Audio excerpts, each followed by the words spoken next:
Indian super league എപ്പോൾ തുടങ്ങുമോ എന്നുള്ള കാര്യത്തെപ്പറ്റി നമ്മൾ മുമ്പ് വീഡിയോ ഇട്ടിട്ടുണ്ടായിരുന്നു. IFFൻ്റെ പ്രസിഡൻ്റായിട്ടുള്ള കല്യാൺ ചൗബെ റിപ്പോർട്ട് അദ്ദേഹം പ്രസ് മീറ്റിങ്ങിൽ പറഞ്ഞതനുസരിച്ച് ആണെങ്കിൽ എപ്പോൾ തുടങ്ങുമോ എന്നുള്ള കാര്യങ്ങളൊക്കെ അദ്ദേഹം പറഞ്ഞിട്ടുണ്ടായിരുന്നു. ആ വീഡിയോയിലേക്ക് കിടക്കുന്നതിന് മുമ്പ് ചാനൽ നിങ്ങൾക്ക് ഇഷ്ടപ്പെട്ടാൽ നിങ്ങൾ സബ്സ്ക്രൈബ് ചെയ്യുക. നിങ്ങളുടെ ISL ഇന്ത്യൻ ഫുട്ബോൾ അപ്ഡേറ്റുകൾ ന്യൂസുകൾ നിങ്ങൾക്ക് ലഭിക്കണമെന്നുണ്ടെങ്കിൽ സബ്സ്ക്രൈബ് ചെയ്ത് ബെൽബട്ടൺ ഓൾട്ടേക്കുക. അപ്ഡേറ്റ് ഇഷ്ടപ്പെട്ടാൽ മറക്കണ്ട. അപ്പോൾ നമുക്ക് അപ്ഡേറ്റിലേക്ക് കിടക്കാം.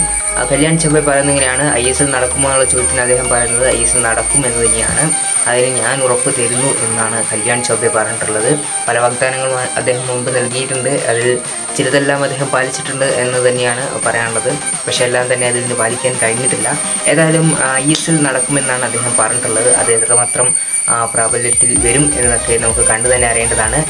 പക്ഷേ മറ്റ് ക്ലബ്ബുകൾ, ഈസ്റ്റ് ബംഗാൾ പോലുള്ള തുടങ്ങിയ ക്ലബ്ബുകൾ പ്ലേയേഴ്സിനെ വാരി കൂട്ടിക്കൊണ്ടിരിക്കുമ്പോൾ ബ്ലാസ്റ്റേഴ്സ് മാത്രം മറ്റ് സൈനികങ്ങളൊന്നും കംപ്ലീറ്റ് ചെയ്യാതെ, അനൗൺസ് ചെയ്യാതെ നടക്കുകയാണ്.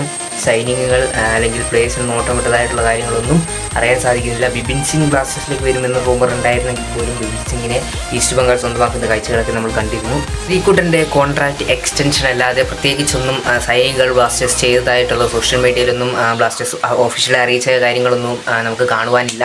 ഏതായാലും ബ്ലാസ്റ്റേഴ്സ് എന്താണ് ഇനി മുമ്പോട്ട് ചിന്തിക്കുന്നതെന്ന് അറിയില്ല. കുറേ ചിപ്സുകളൊക്കെ ഇറക്കിയിട്ടുണ്ട്. നമുക്ക് ചിപ്സൊക്കെ വെച്ച് സന്തോഷമായി കാത്തിരിക്കാം ബ്ലാസ്റ്റേഴ്സിൻ്റെ പുതിയ സൈനികൾക്കായി. ഏതായാലും വീഡിയോ വൈൻഡപ്പ് ചെയ്യാണ്. നിങ്ങൾക്ക് ഇഷ്ടപ്പെട്ട നിങ്ങൾ എന്തായാലും തീർച്ചയായും സബ്സ്ക്രൈബ് ചെയ്യുക, ലൈക്ക് ചെയ്യുക, നിങ്ങളുടെ അഭിപ്രായ നിർദ്ദേശം കമൻറ്റ് രേഖപ്പെടുത്തുക. നന്ദി.